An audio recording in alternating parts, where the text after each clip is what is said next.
If you want to have a more meaningful bonding or gusto nyo lang ng kakaibang bonding with your partner or sa asawa mo, you must see this, guys. So, these are comfort cards. Nakita ko lang din sila online.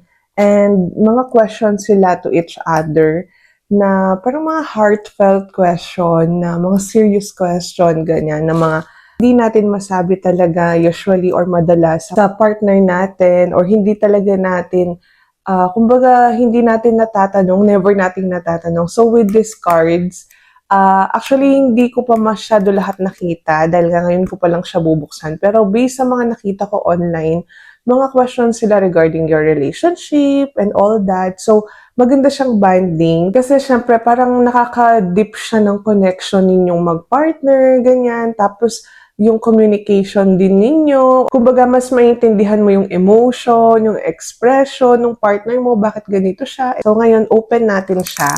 Bali, bukas namin siya balak gamitin. Kasi alis kami bukas with the kids. And I don't want to spoil myself.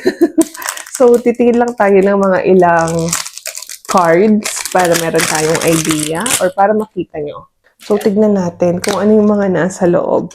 Marami na rin siya. Ayan. So, marami na kayong mapapagtanungan sa isa't isa. Dito siya karami, mga mare. Mas marami pa yata sa, bara. So, ngayon, tingin tayo out of these cards kung ano yung pwede nating ma-share sa inyo. Pero din siyang how to use. Hindi ko na siya babasahin para bumili kayo, ma-curious kayo. So, ngayon, pipili tayo ng ilang cards lang dito kung ano yung mga question na possible nating makuha. So, first, ito. How will you describe yung growth natin bilang couple? Oh, ang ganda nito. Grabe. Kasi 3 years na kaming married ni Mr. Cortez.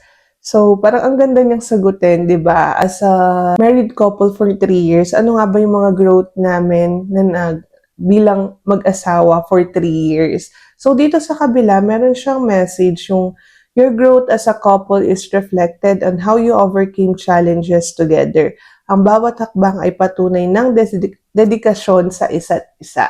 Yon. So, next naman, do you think we're good at supporting each other's mental health needs? How can we improve? Yon, maganda rin siyang i-discuss sa isa't isa, lalo na mental health. Siyempre, as a couple, mas maganda yung alam niyo healthy kayong pareho, lalo na may anak kayo. Kasi para mas maaalagaan niyo ng mabuting anak niyo kapag stable kayo, di ba? Mga ganon. So, last naman, siyempre hindi natin i-share lahat. How would you describe my love language? Yun, ay, nakaka-excite. Na-excite na akong gamitin to bukas. So, meron din siya dito sa likod. Learning each other's love language helps express care more deeply. Kaya salamat kasi kinilala mo pa ako. Yun, di ba? Feeling ko may parang ngayon pala may maiiyak. Merong, alam mo yun, yung parang maganda siyang bonding talaga as mag-asawa. Kasi itong mga question na to, hindi natin daily natatanong or baka never pa nating natanong sa partner natin. Kaya naman maganda silang gamitin, mga mare. Kaya naman kung gusto niyo rin ng ganito, gusto niyo ng kakaibang bonding, meron kayong gustong itanong sa partner niyo na hindi niyo madiretso sa kanila, check niyo na sa yellow basket or yung link na sa comment section.